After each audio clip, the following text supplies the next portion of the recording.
Back in the mid-2000s, digital photography had a massive structural flaw.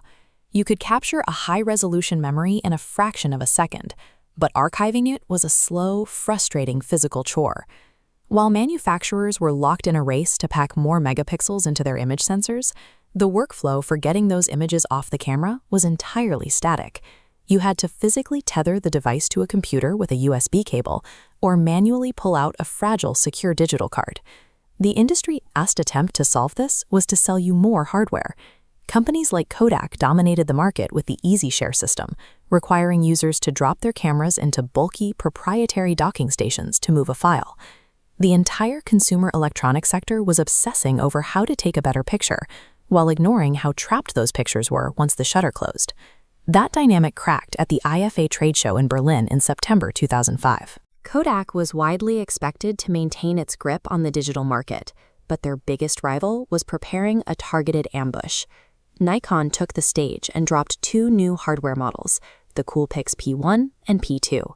They were the first compact digital cameras in the world to feature built-in Wi-Fi, specifically supporting the 802.11b and G local area network standards directly inside the chassis. The tech press immediately took notice. Nikon offered a workflow that promised to completely eliminate the physical tether between the camera and the computer, wiping out the friction of manual image transfer. From a pure hardware perspective, the P-series was an engineering triumph. Fitting an active, heat-generating radio transceiver into a pocket-sized body that weighed only 170 grams required massive internal optimization. The professional applications were obvious immediately. During the 2005 World Championships in Helsinki, sports journalists testing early prototypes beamed photos of a record-breaking sprint to a nearby laptop in under a minute, entirely bypassing the memory card swap. But Nikon knew average consumers weren't trackside journalists. To bridge the technical gap, they built a dedicated help button into the camera and designed a graphic interface in 12 languages to explain intimidating network terminology. They etched a bright blue wireless icon directly onto the physical mode dial. Tech-forward markets eagerly embraced the promise. Swedish promotional materials practically shouted about the feature, pointing to the dial saying, "Check out the blue symbol. Oh yes, wireless." The engineers successfully miniaturized the network hardware. What they vastly underestimated was the human cost of actually making that network function.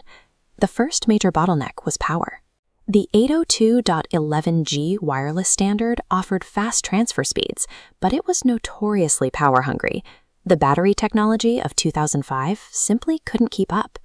This chart highlights the poor issue with the tiny lithium-ion battery. During a wireless transfer, that single power source had to simultaneously run the image sensor, drive the mechanical zoom motor, and maintain the Wi-Fi connection. The drain was brutal. Then there was the software barrier. You couldn't snap a photo and upload it directly, or drop it onto an open server. The camera operated inside a rigidly closed ecosystem. Images could only be beamed to a computer running Nikon's proprietary Picture Project software. To be wireless, you still had to be in the same room as a heavy stationary desktop or laptop acting as your receiver. Finally, to even establish that connection, users had to navigate the nightmare of manual network security. Typing out a complex, case-sensitive WEP or WPA password using nothing but a camera's tiny directional pad was an exercise in pure frustration. Nikon set out to solve a workflow problem, but the wireless connection failed to eliminate friction. It simply transformed a reliable physical cable into a highly tedious digital headache. In product design, there is a concept known as pioneer syndrome. It occurs when a company introduces a brilliant piece of hardware, but the surrounding infrastructure required to make it useful simply does not exist yet. The Coolpix P1 hit the market 2 years before the first iPhone. Platforms built for mass photo sharing, like Facebook and Flickr, were still in their infancy and largely restricted to narrow academic circles.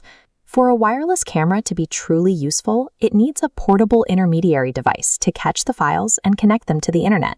Nikon built the camera, but the smartphone required to complete the circuit hadn't arrived yet. In 2005, the word mobile still meant lugging a laptop to a coffee shop. The P1 was an innovative wireless camera completely trapped in a wired world.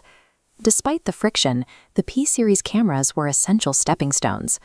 By putting Wi-Fi on the shelves, Nikon forced their competitors to accelerate their own research. the concept of the fully disconnected camera was officially established. Nikon absorbed the data on battery drain and clunky user interfaces, eventually using those lessons to develop SnapBridge.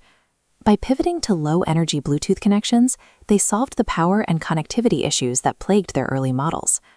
The story of the Coolpix P1 proves that a clever piece of engineering is almost never enough to shift an entire industry on its own. True technological progress requires an ecosystem ready to catch what the hardware throws.